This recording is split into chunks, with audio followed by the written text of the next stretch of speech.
what have you, wherever you are in this crazy burned out berg of a world. I feel like I need a fake cigarette for that.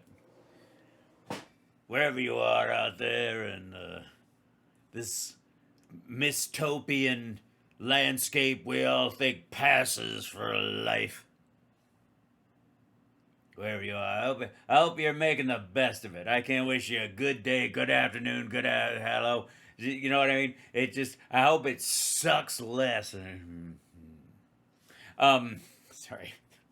This is the problem. I think we're all Carrot Top wannabes in our hearts as comedians, and you leave a prop laying around, it's gonna get used. That said, hi, like, subscribe, share the show. It's House Parks Mega Worldwide, the dailiest of daily shows, the greatest live stream in the history of live streams, with, by the way, the greatest chat room in the history of chat rooms. I've heard back, for real. I've heard back from everybody on all these different channels, and they do is sing your praises. When the sparklers show up, they're like, phew. They're not going to get butthurt over anything. A troll can't, absolutely cannot do anything to upset them, and they're educated and smart, and they're allowed to have their own unique mistake. That's what everyone's entitled to, their own unique mistake. And so we don't care. We let it slide because it's humanity, right? Now, there's a lot of stories going around about the stabbing in North Carolina.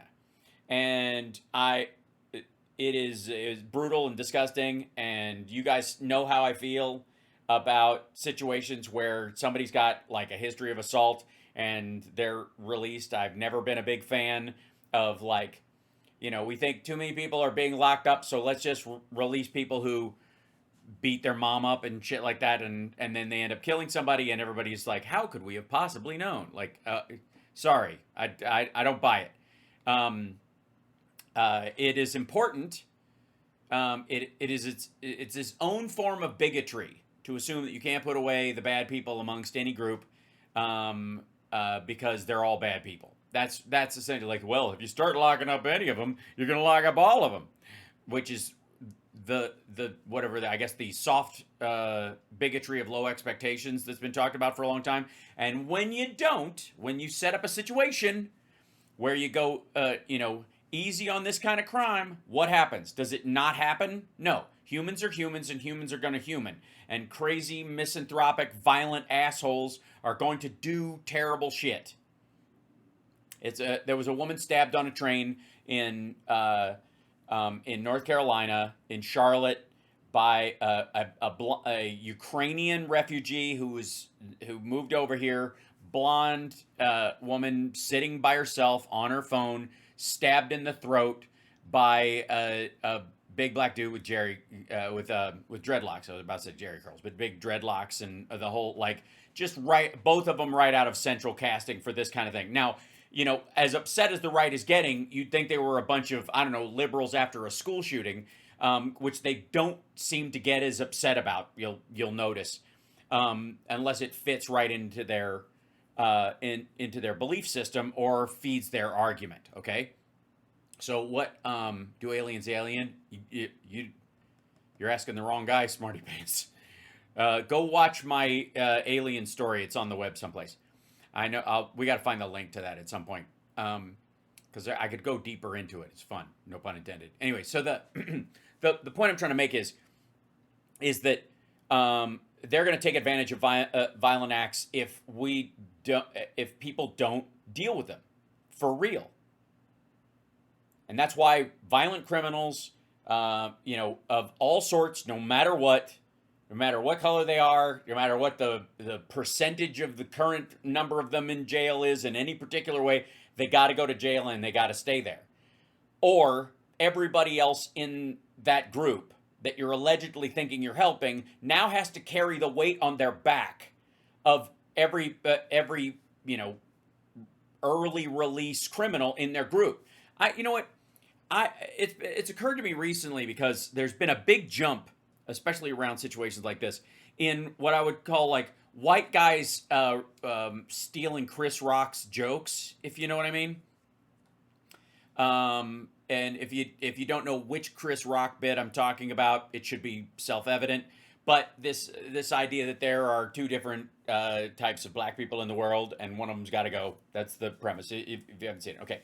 And there's a lot of that conversation happening, both in the black community around the Hodge twins and that crowd, which is not surprising. The conservative wing of like the black community that's online. And again, we're dealing with a subset of a subset of a subset. So don't read that much into it. Just understand that whatever you're seeing online is always that third tier subset of reality. So take it with a grain of salt. But the other thing is that on our side of the aisle, there is a kind of I've always thought as a Kentuckian who moved to Chicago that white people, especially in the South, upper middle class white people in the South, have always had a hick problem. You've got a hick relative who's, back in the day it was shine, then it was meth, then it's fentanyl, right? And so the family has a couple of hill people, like Christmas Vacation, and Eddie shows up in his fucking RV, right? There's always been that issue in the South. It's not as prevalent in the North and in big cities, so people are kind of disconnected from that thing. But there is absolutely there's white people and there's hicks, and hicks have got to go kind of an attitude in the South. You serious, Clark? Right. And does anybody know what I'm talking about in the chat room? Anybody that's from the South and deals with that there is a very distinct class, education, attitude, personality difference between your upper middle class white people throughout, Lexington and Louisville and Murray and E-Town in Kentucky, or Nashville, and Memphis versus the sticks. Okay? So everybody's either got that relative in their family, or they're worried that their kid will marry into the hill people, the hillbillies, or the white trash, or the that crowd. Okay? And there is an almost, I would say, an unashamed disdain and distance for the hillbillies, having been on both sides of that line, having been literally in Peaks Mill. My house was behind a hill with a mile-long driveway. And if those of you who don't know my upbringing in Peaks Mill, we didn't have running water out at our house, from the city. We had a cistern, a giant concrete fake well, basically in the ground, and the government would come in and pour water into it once a month, and that was our water. And if we used too much of it, drank or took too many showers or something, we'd be out. And there was always a categorical step down in my life when we were running low on water. And that meant I got to shower, but I had to piss and shit outside. So the women in the house, my mom and my sister, got to use the toilet, and the men, because they were stinkier, took showers, me and my dad. And then if I had to piss, you just go pee off the porch. Don't waste any water on a flush. And if it's really bad, you go shit in the creek. And that's how I grew up till I was 14. Okay. And pretty normal. Okay. So and then, after my parents got divorced and my dad moved, he got like 3 jobs. He moved to Florida, and then he moved to Chicago, and then ultimately to Minnesota after I was in high school. When he moved to Chicago, I went and lived there with him. I spent summers with him in Florida, and it was an entirely different experience. He had this little apartment on Singer Island off of West Palm Beach, and it was a tiny little place, but my sister and I would stay there. My dad would be at work all day, and we would just go swim and hang out on the beach. And it was a mind fuck to just go from Peaks Mill, Kentucky to that. Okay, even my grandparents' house was an extraordinary leap forward. It was like time travel to go visit any of my other relatives.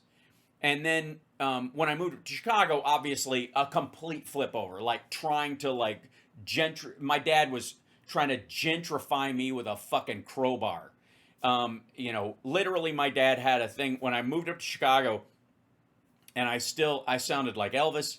I had a peach fuzz mustache. If you don't believe me, please feel free to quiz Johnny Million about this on his streams, and he will tell you unexpurgated stories about you. It's Johnny Million on YouTube and Twitch. So my dad literally sat me down and explained like cutlery. Not that I didn't know how to eat with a knife and fork. Not that I was a heathen. But he was like, this is if you go to an actual nice dinner, you eat from the outside in. This is your salad fork. This is for dessert. This is your water glass, that kind of stuff. Now, most of this I knew from Cotillion because as part of our church, we went to town in Frankfurt, and I went to Cotillion. That's where I would dance with my girlfriend. But then they would try to gentrify you a little bit. But that I was kind of a lost cause. I was a stinky little fucking hill kid. And so there's a real distinct line. Not just in attitude and who you're going to hang out with, but if you're going to let those kids come over to your house and hang out with your kid in the South. And you could see when it happens, and and the parents get all weird about it because those fuckers live out in the sticks, and my kid's kind of like a, you know, yeah, nouveau riche redneck. Nouveau hicks absolutely use smartphones. And again, cable TV hippified the entire South, and there's all this other stuff. But there's still that distinction. The wild and wonderful whites of West Virginia versus your kind of average, you know, northern Kentucky, southern Cincinnati suburb white folks that consider themselves from the South. And this is a distinction about Southern people. So Southern people have a very, like, a hyper class distinction, and it's not based on just like money, and it's not a fabrication. It's real. Like, you have a breakout kid like me in that area because my dad's an architect and my mom's a nurse, and both of them like books. And, you know, ultimately, you know, a kid like me will be rejected like, you know, by Kentucky like a fucking transplanted baboon heart. And, you know, they'll like shoo, right?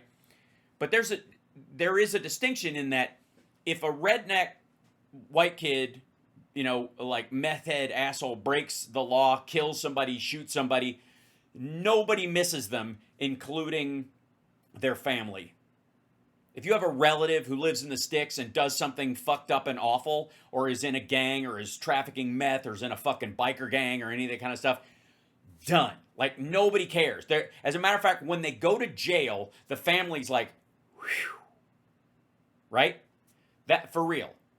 And again, I don't know how many Southerners we have in here, if anybody has any relation to that. But when they're busted for a fucking crime, nobody's like, "How dare you?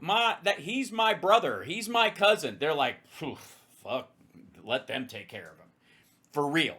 And that is consistent across Southern whites. It does not mean that they don't have criminals in their family. It doesn't mean it's just the minute they get busted doing something fucked up, the whole family goes bye, because there's nobody coming at them saying they took him because of his skin color. So they don't react to it like that. They don't have that weight of history on this. It's a 1-to-1. The fucker did something awful. He's kind of annoying around the family anyways. He's a bit of a drag. So, and it's mostly he's in every group. And once he gets sent away, they're like, yeah, sucks to be you. And they want him. They don't show up for fucking parole hearings. They'll visit him in jail, but they don't show up for parole hearings at all. And the worse it is. Okay, so in that whole, like, there's black people and then there's other kinds of black people and these black people got to go. That whole joke that Chris Rock was telling, it's kind of like the telling of, like, urban black people or people in certain areas, they have a hick problem and society won't let them deal with it. You know what I mean? Like, society won't let them go, fuck him.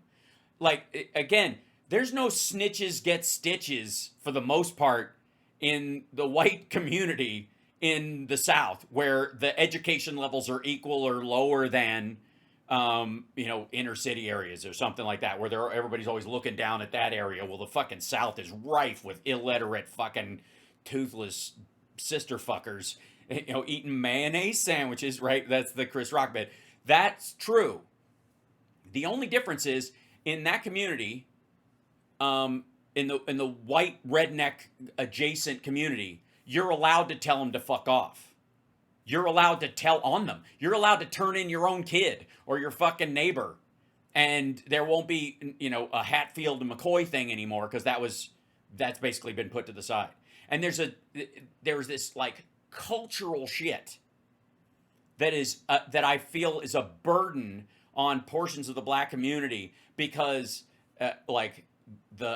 because of the overreach on over policing on the right, the under policing kind of reaction on the left, trying to figure out what the balance is back and forth, when the balance is really commit the crime, do the time, done.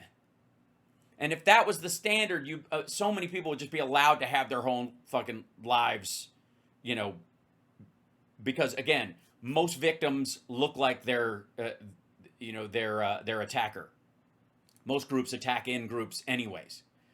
So if you just let the law be the law, that's why we have jurisprudence. That's why we have the situation that we have. And I feel like there's this like weird racial burden because of slavery and other kind of stuff that we as a society lay on black people that makes them kind of go, oh, I guess I can't get rid of that guy because it's not him. The system might be something, right?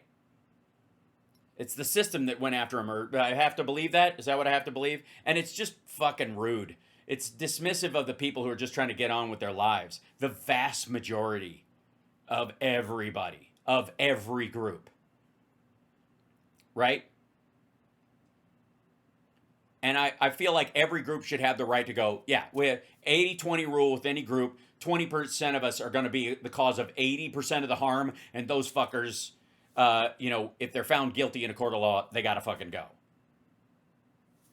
And I feel like in a big portion of this, like, black people aren't allowed to deal with their hicks. That's what it is. They're just not allowed. They're supposed to carry this like political weight on their shoulders. And it's not fair. It's not fair to everybody else. You know what I mean? And I know this is kind of like on the edge of the bubble conversation for a lot of people. But I find a lot of this to be so fundamentally unfair to the vast majority of human beings in this country, that somehow the sins of the father are belong to the child, and like everybody's carrying this fucking generational or historic weight upon their backs, and they can't just get rid of the bad people among them because of this fixate, because it's a fucking ping pong match of overreaction and underreaction. Like the compensation of underreacting, no cash bail, is a reaction to the overreaction of like racial profiling and overdoing it, instead of like focusing on the function of the jurisprudence system and make sure it's legit as much as you can. And then if anybody's innocent, you focus on getting them out. Innocent, not the weight of society was against them, that kind of stuff, because that'll never play out in a 10-year, 20-year cycle, and you just let criminals out into the public. And here's another example of it, that when a town decides that the captain of the football team shouldn't go to jail for rape because they really want to win this season, they're guaranteeing he's not going to come around and now that he's a football star, he's going to suddenly become a good guy. Right? He's going to keep victimizing women because he knows he'll get away with it. Is that the fault of any other football player on the team? Is that the weight they should bear? Is anybody who like goes to that high school who, just happens to have been going to a middle school when that motherfucker was in the high school? Thanks, CSL. It's a complicated conversation, and it needs to be had, right? Is it a middle school kid's problem that they're going to go to the high school where the fucking parents let this one kid get away with it because of team loyalty or some shit like that, and the belief that, well, he's learned his lesson. I think in those situations, no. Let the letter of the law be the letter of the law.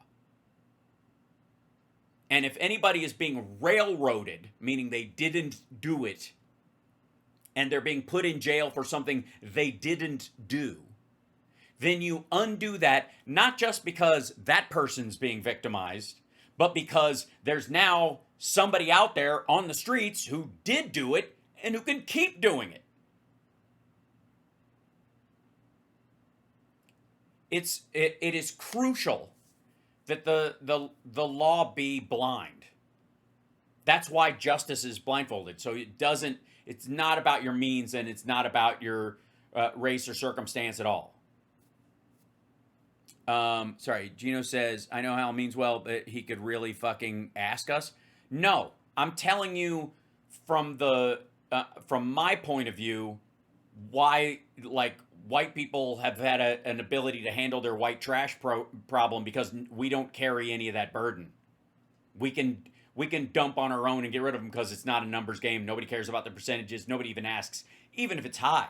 And again, this goes to like red state, blue state. That's what I'm talking about. Because if you want to talk about percentages of people, the vast majority of quote unquote whites that are in jail, which are, by the way, the majority that are in jail, are Southern whites. Southern whites are overrepresented for violent crime, even when you have big cities where allegedly the crime is off the charts, right?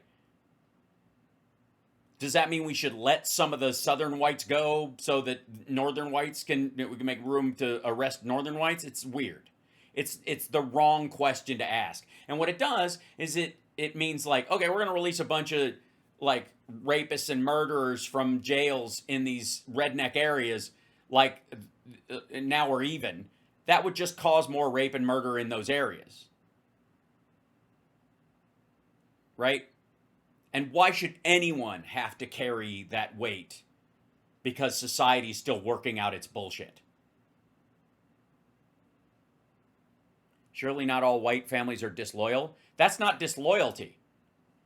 It is not disloyal to turn in your somebody for murder, rape, or a violent crime or theft or something like that. You know why? Because that would be disloyal to everyone else in your family. Everyone in your family that you're choosing to side with the one who would harm someone. And by the way, that person will, 9 times out of 10, domestic violence being the most cases of simple assault in the country and in the world, I would argue, where there is a regular judicial system, not out in the middle of nowhere. But in any normal Western society, we'll just focus on that. Most of the simple assault cases in the country are from domestic violence.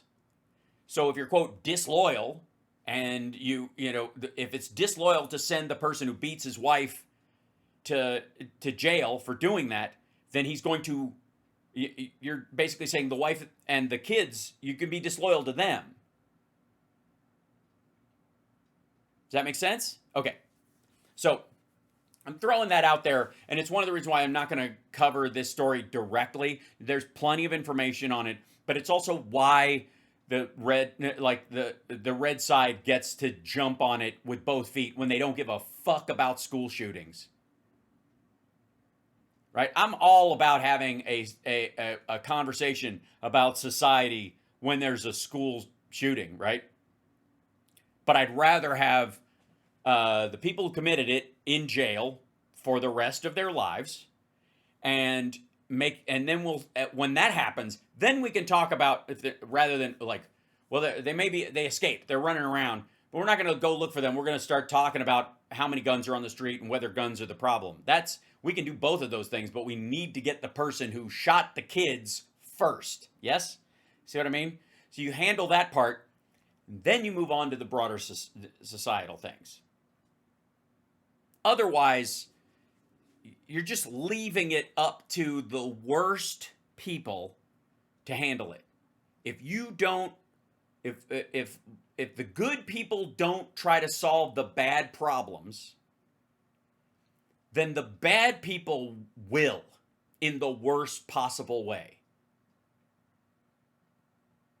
And at the very least, you should have the room to disagree and have arguments about the best way forward. Always.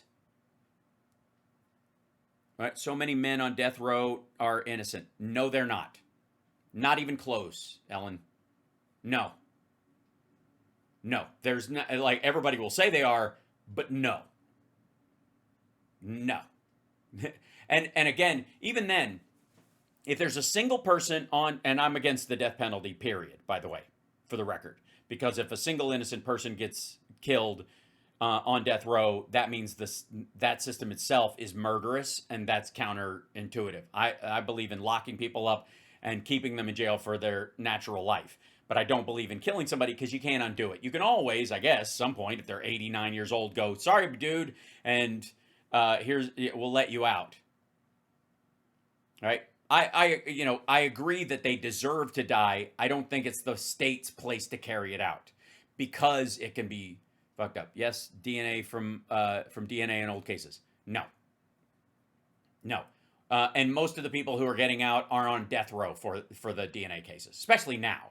Now DNA cases, they've all been adjudicated. In the last 20 years especially, everybody's run back through it. There's a lot of people, the only people not asking for DNA in their case are people who are very aware that they're either guilty or guilty on multiple counts. But the point is, we've talked about this before because law and order and crime and stuff, the right wing has seized that issue largely because that ground has been ceded. And if you don't take care, if you care about innocence, if you care about victims' rights, if you care about mitigating and stopping the amount of violent crime that is out there, then you have to engage with the system around it and not pretend it doesn't happen or be, fabricate a mythology around it and hand it off to somebody else.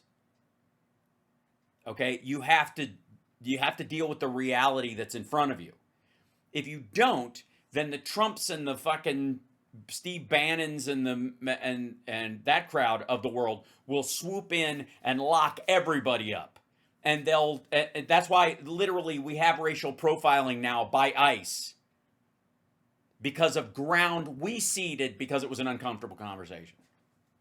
Because Biden wasn't even able to float the border bill until it was an election year because he was accused of racism for even broaching the subject by the Twitterati and the fucking, it's funny. I've been dealing lately with this whole idea of the right and left and the fringe of the right and left. And to me right now, it's more like a pizza crust.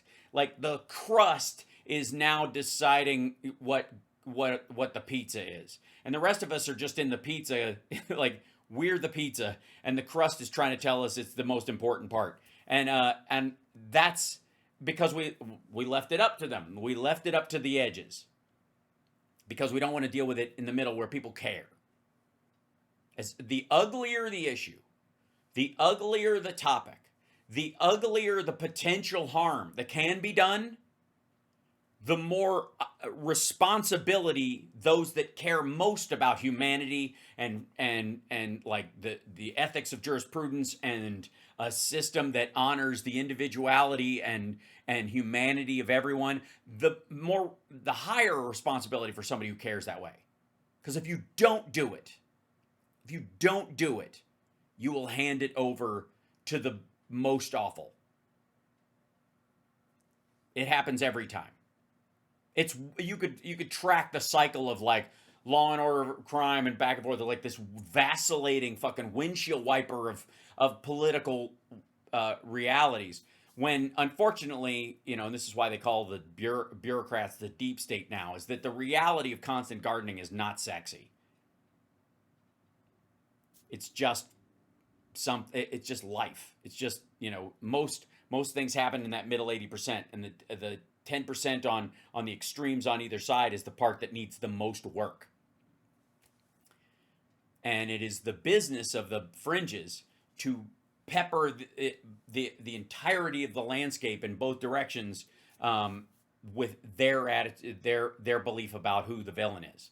They have to villainize the rest, right? So this is crucial. And I'll leave it with this, and we'll move on because we have a ton of videos and stuff and stuff to cover, which I think is important. But part of why I brought it up was because here's Trump holding up a picture. This is the guy about to stab the girl on the train. This is a still shot from that video, and he's holding it like it's one of his stupid fucking props that shows everybody that even though the economy sucks, it's going exactly the right direction. Like he's just, this is all prop shit. And he holds up a picture of the dude who's black with dreadlocks next to the white girl who's a fucking Ukrainian immigrant, by the way. She's a refugee, which all of a sudden the fucking right wing gives a shit about Ukrainians. The fuck out of here. But do you understand how he is using this as a prop? Do you understand how if you don't deal with this kind of stuff when it happens, and everybody can't rely on you to deal with it when it happens, people like him will use this as an excuse to send fucking troops into American cities. You have to be able to speak honestly about stuff when it happens. Because if you habitually don't and you're known not to, people like him will take advantage of it, and they will use it as a springboard to do whatever the fuck they want. And the people that will be victimized because of it will go far beyond the individual case that you're even talking about. Or the possible, like, political argument around the atmosphere of that place, whether it's Charlotte and the police there or something like that. The ramifications will be nationwide, if not worldwide. Look at him. He's just flipping through these fucking things. Like, look, I got this picture of this girl who's about to die. She gets stabbed in the neck 3 times. By the way, she was just on her phone. She wasn't doing anything. Dude just came up behind her, decided she had to die, and killed her. He'd been in jail multiple times. He'd been released multiple times. There was no reason why he shouldn't have still been in jail. And by the way, anybody who thinks this is unique to the black community, you got to understand, if John Wayne Gacy had done his full time when he was first busted for sodomizing a 15-year-old, half of his victims would still be alive. If not all of them, because he never would have gotten the start he got doing it. He would have never been able to get himself in the good graces of people. He got out 6 years early, I think. Like 8 years and did 2. Because he was a swell guy. I mean, all he was in there was for, molesting a 15-year-old. Forcibly sodomizing a 15-year-old boy.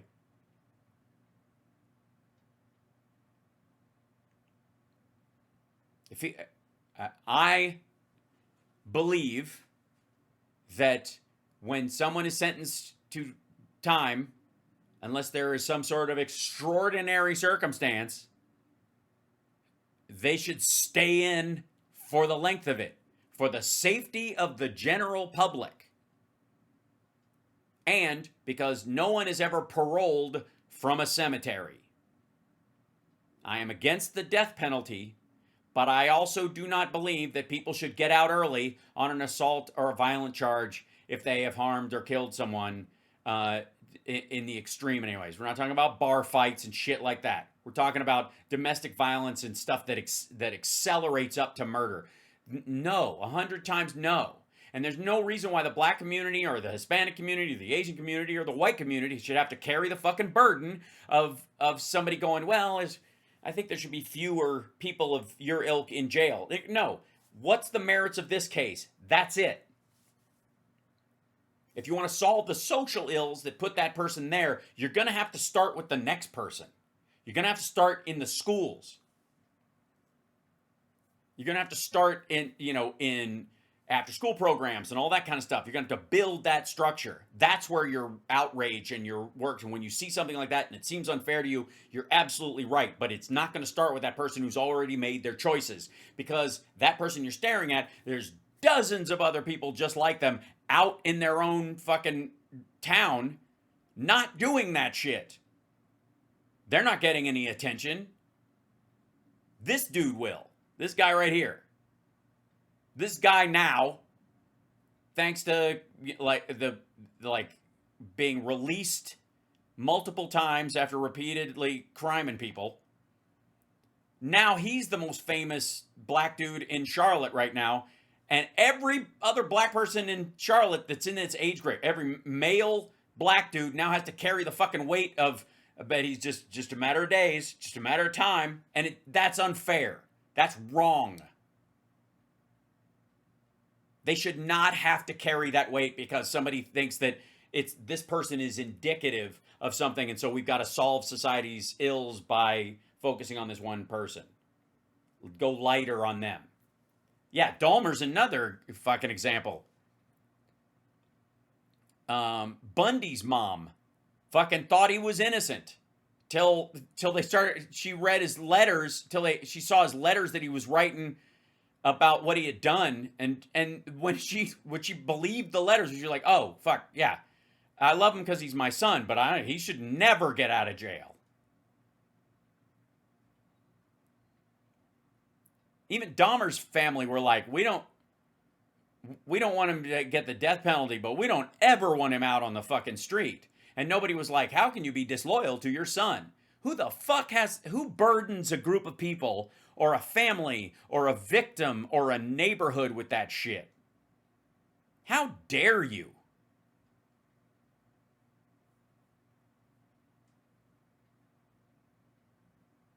I'm scared to go outside because ICE, and I'm brown, but American, and never voted MAGA. Alyosha, that's because of ground ceded by us.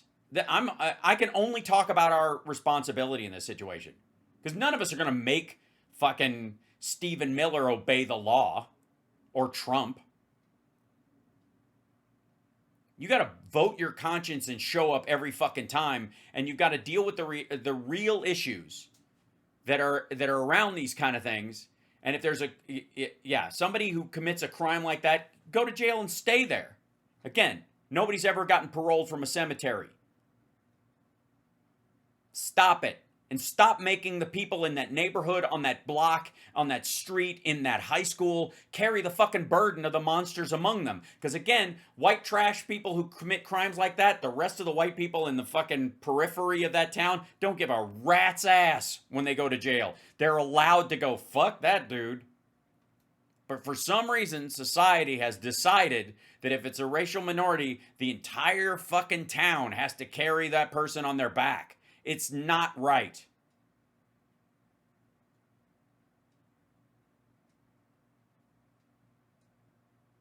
Other than that, I have no opinion.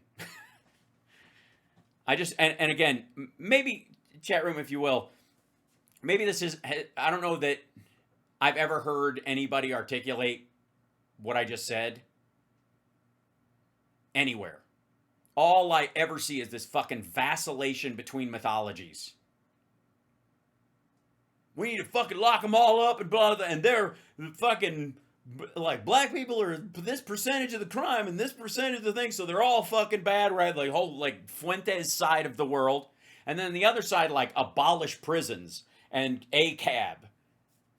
And both of those crowds are not just morally reprehensible, they're fucking stupid.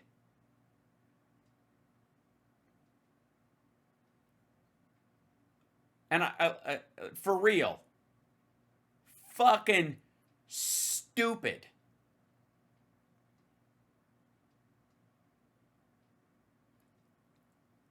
So, like, what is it? Who is that? DOS Discourse on IG speaks to it often now? Okay, I don't know that I've ever seen them, so. Well, cops do suck. No, they don't, Linzetto. It's a lazy, cheap shot, and it's foolish and ridiculous. And I go with what Lenny Bruce says. Cops are the fucking mailman. Let me see if I here. Hold on.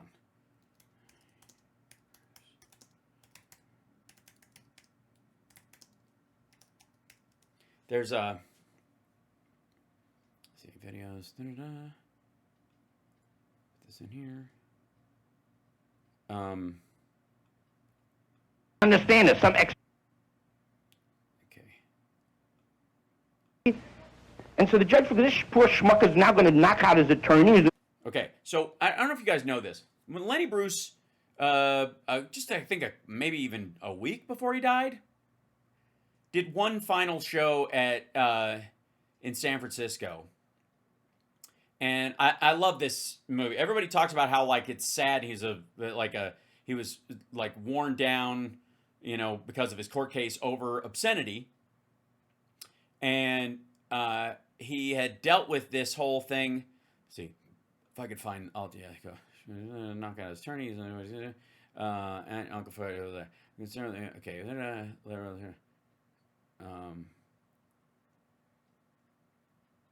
let's see. Yeah, so he's going through, the whole thing is him going through his court transcripts and explaining how he was railroaded into, you know, literally they put a cop out in his audience, made them take notes, and then they had to perform as Lenny Bruce in absentia. And so she had to like, so the, you know, like he's like, the guy's like, I'm not gonna get any laughs now, but basically, I don't remember all of it, but I took notes. And he goes, okay, well, the purpose of education is like, refresh your mind, you can look at the notes. Okay, fuck, shit, piss, cocksucker, fuck, shit, motherfucker, and tits. That's basically the act, Your Honor. Like, that's it? Yeah, he said shit a lot of times and that kind of stuff, you know. And then Lenny Bruce was like, and then I got to go in, I got to defend his act. I got to go defend the cop who's been forced to perform his act. And so he goes through the bits that he was doing and kind of litigates them to the audience, right? Okay. And then there's a part in this where he's talking about like police brutality back then in the 60s. And he's had a bit about pissing in the sink. And then, oh yeah, here you go. He goes,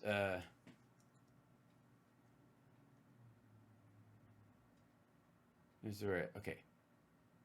Down performance theme. Okay. So this is him. I'll give you this little bit right here. I don't know if this is I think this is the spot. But it's a jumping off point for what I want to talk about. And was patently offensive to the average person in the community, as judged by present-day standards. Okay, so that's why that's the law he violated. The performance was lacking in redeeming social importance. Again, this is very strange. What this is a misreading and misplacing of about 3 Supreme Court opinions. The average person is not a test for the jurors of the court. The only reason the average person is ever put into the model penal code test was it came from a case called United States versus One Book Ulysses. They said when judging, you'll judge by the person with the normal average sex instincts. So in other words, the sensualist or the fattest won't be the test. In case like some guys who get horny smelling roses, you know, or the most corruptible in the community. Person with the normal average sex instincts. Okay, now he's talking about the patently offensive. He's talking about like a dirty books because he was compared to dirty the average person in the community, as judged by present-day standards. Performances were lacking in redeeming social importance. Now, what the misreading there, is they assume that redeeming social importance is a defense to a prosecution. It's not. It's an element of the crime. Now, you don't come up with, look how many redeemers I've got. Yeah, what makes it a crime is that it's utterly without any redeeming social importance. That makes it a hardcore pornography. And just a word now about the misuse of the art critic, especially the newspaper critic, in court, out of court. Out of court, a favorable newspaper review of any art form really redeems it for this reason. When the Chronicle advertises it, it's not hardcore pornography. Because the Chronicle, or any major newspaper, has the public interest more so than in court. In court, you're restricted to adults. But what happens, the newspaper delegates this section, and the subscribers look to the newspaper. And the newspaper does not send them to dirty shows, nor does it tell them the wrong weather. No, the Chronicle says, by the Chronicle advertising, here's where it's at, that's where it's at. And the Chronicle, the core bulletin, are not schmutz papers. So the redeeming social importance when they get these battle of the experts is ridiculous. By the way, this is him doing stand-up at the end of his life because he was so burned out, like years of fighting this. Because all the expert is to come to court to tell the court whether it's art or not. This is to keep some schmuck from saying, sticking his finger up his ass saying, this is art, you don't know, this is art. Now, no critic is going to come to court and say that's art. No. Flash forward to Mapplethorpe, very possibly that it is art now. And by the way, he arguably, by suffering all this, Lenny Bruce won this case for everyone, even though it ultimately he lost and it killed him. Not a recognized critic, no. The only reason the critic is to identify it, not if it's good art or bad art, because we don't punish untalented artists in our country. Is it art or is it bogus? Because if you start grading, then you'd end up the court, this position of court. We have two books here. We've got Lady Chatterley's Lover, which is a classic masterpiece, D.H. Lawrence, and Tract Home Chippy. Now, the appellant seeks a protection that the D.H. Lawrence masterpiece got because he says they've got two couples in each book, so the story's the same, but they're not the same. Because when you go to the bedroom scene with D.H. Lawrence, the man has had a carry. I mean, there's silk sheets, Liebestraum, champagne. Now, Tract Home Chippy, it's a wedding night and they're both virgins. It's disgusting.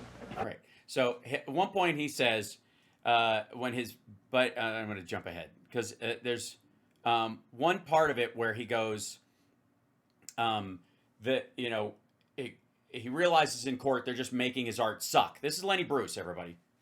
And he goes, you have to understand there's a difference between a big piece of art with a little shit in the middle, a big piece of art with a little shit in the middle, a big piece of art with a little shit in the middle, or a big piece of shit with a little art in the middle, a big piece of shit with a little art in the middle. Because if you don't understand the art, it's just one big piece of shit. And that's where it was this eye of the beholder thing that he was dealing with. Now, the part I want to talk to you about is the police part. So hold on. Alaska International guys, it's a rock shingle craftsmanship. It's got to be earlier in the show. Beg your pardon. This is an hour long because it's about like the rules of the community and how basically cops are created to enforce the rules so the rest of the community doesn't have to.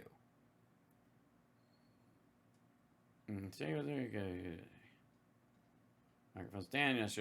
Son of a bitch. Sorry, I'll find this part in here. I wish there was like a there was a part in this. I guess there we go.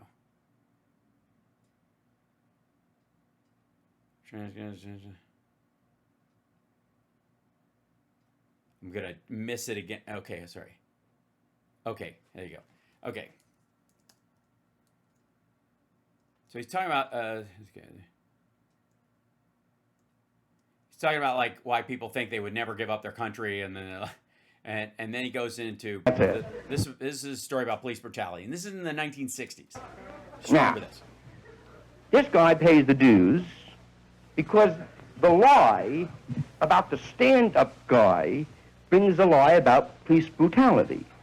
There is no police brutality, but schmucks who go to the joint, who know that when they get out that they'll be put down by the community, they figure if they can transport the prison image to a war criminal, and the war criminal who refuses to conform gets acceptance, you know, name, rank, serial number, so the schmuck is they beat me, they rub a hose and Sam Levine me.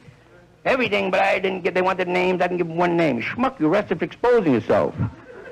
Well, I want the names of the other guys anyway. It's, so comes about that lie. So, by the way, take this with a grain of salt, because I don't agree with Lenny Bruce on a bunch of different things. Same with Carlin. There were like ethical and moral distinctions I want to make, but... Now, I said that I saw at the time, I said in Time magazine, I saw some distortion. I said, I believe when the president was killed and the governor got it, and I said, the old lady hauled ass to save her ass. He got busted for saying that, what's her name? Jackie Onassis hauled ass to get away. I saw some different captions in the pictures. Now, the first frame I saw was, the frame of the picture, was when it said there that she was helping the guy aboard, Secret Service man. I said, she didn't, the guy wasn't lost, he didn't get a medal for being helped aboard the car. And I said, what she did, she hauled ass to save her ass. And the problem with saying that she was helping the guy aboard is that if my daughter ever sat with her husband and he got shot and she hauled ass, she'd always feel low and guilty. That she wasn't like the good woman who stayed. And the people don't stay. Okay, so he's breaking down kind of this legal parts of it. Now, I'll find this whole thing. There's a whole big thing, though. God damn it! I wish I could put my thumb right on the bit, because he does this whole like, okay, yeah, okay, here it is. It's like the cops versus the protesters. So this is what he's talking about. It's about time that the people got hip to something. He calls it the cop versus the Negroes in this. This is a headline he saw in the Chronicle. How the system works in our country, what the cop's position is, what your position is. You see, if you can reduce the whole community to 100 people, the early tribe, the first law is religious law. We all had a simple rule. Okay, the rule, we sleep in area A. We eat in area B, we throw garbage in area C. All agreed, all agreed. Solid. Go to sleep, guy wakes up, gets a face full of garbage. Hey, that was the deal here. I thought it was A, B, and C. Tell all you people having a big party. I'm all alone, I'm sleeping, I got a face full of garbage. As well, it's a religious holiday. No, not religion, it's your ass. Oh. Well, that's not too good a rule. And this guy started, the first guy separating the church and the state. Because in the democracy, the rule has no mercy to it. It's just a rule. It stays constant. It's okay, here's the rule now. A, B, and C, and we're going to enforce the rule because we got to get some sleep. Now we'll... Sorry, I have no idea who this is. Okay, this is Lenny Bruce. Lenny Bruce was famous for being a quote, offensive comedian back in the 60s. He was busted for saying cocksucker and arrested multiple times for it. For doing his act, even at late night in strip clubs. There's a place called the Hungry Eye, which is a strip club in San Francisco. It was the only place he could perform at the end because you could get hired in places like that because the community standard was different in a strip club. That's why comedians often were in strip clubs, because there were no rules about what could happen there within reason, of course.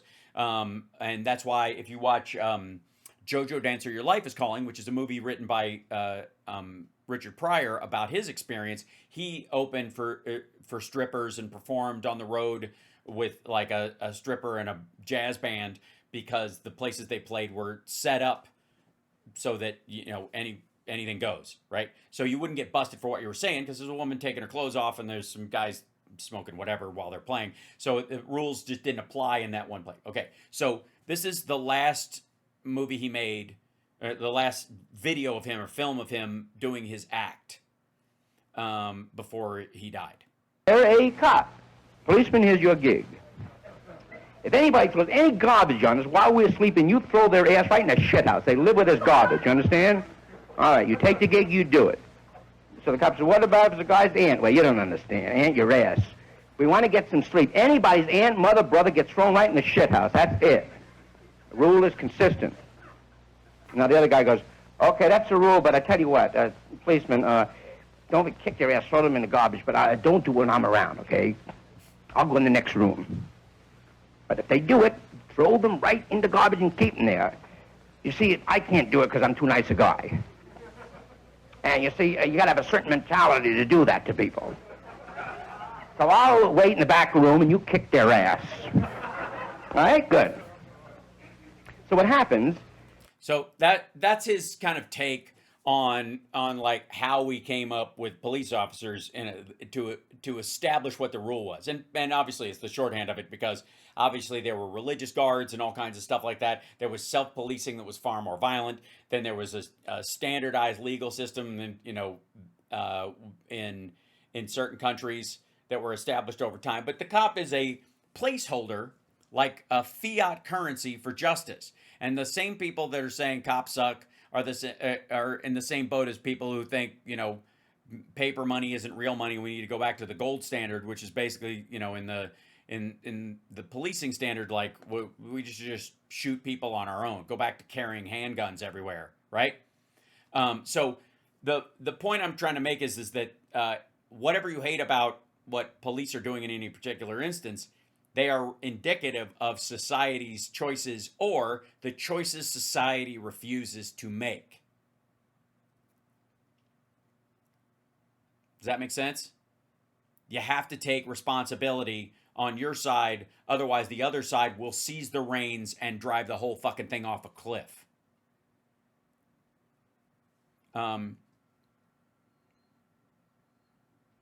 Thanks. I will always vote blue. Thank you. And sure, what good is voting if an elected public servant can buy their seat? Not this time. Not today. Elected public servants can't buy their seat. The only way they can, I guess, buy their seat is if you don't vote. If the voting doesn't, if people don't show up to vote. Some cops just suck, and we should bring the duel back. Right, Magoo. Yeah, that makes sense. Yeah, nothing, you know. Why don't we just have street justice and by the time they finish lynching people and burning their houses down after a couple of oopses, we'll be right back where we started. I love when people want to dismantle a system with nothing to replace it and act like it's actually the system's existence that causes the problem we're dealing with, instead of it's the best system we have so far until we come up with something better. No, Stacy, my book hasn't gotten here yet. It's supposed to be here tonight or tomorrow, I hope, for John's book. All right, let's jump into the videos. I've been asked a couple of times. I think even Groove Dragon said this, like, don't play clips sometimes and just talk about shit because it needs to be talked about.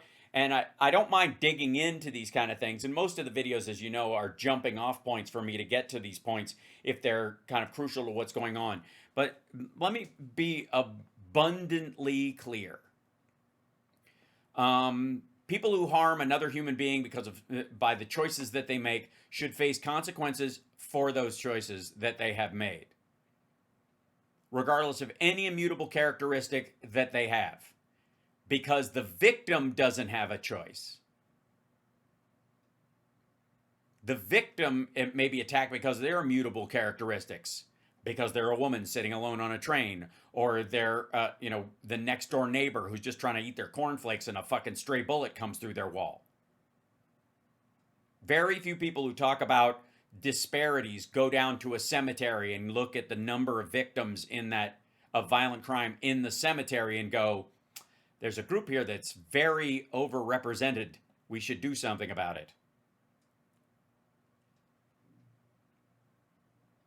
Does that make sense? Also, I would like to say that we have more people in jail per capita than any other major country in the world. Blah blah blah. A, we don't. It's not true. B, it's largely because they live, because they survive. A lot of other countries, they just die. They don't bother to take care of them. They don't give them health care. That's for fucking sure in a lot of countries. So they just pass away. And the rise in people being incarcerated was not due to the war on drugs. That was why jails capacity went up. That's why jails population went up. But prison, state prison and federal prison, you know why that went up? VICAP and the fingerprint system.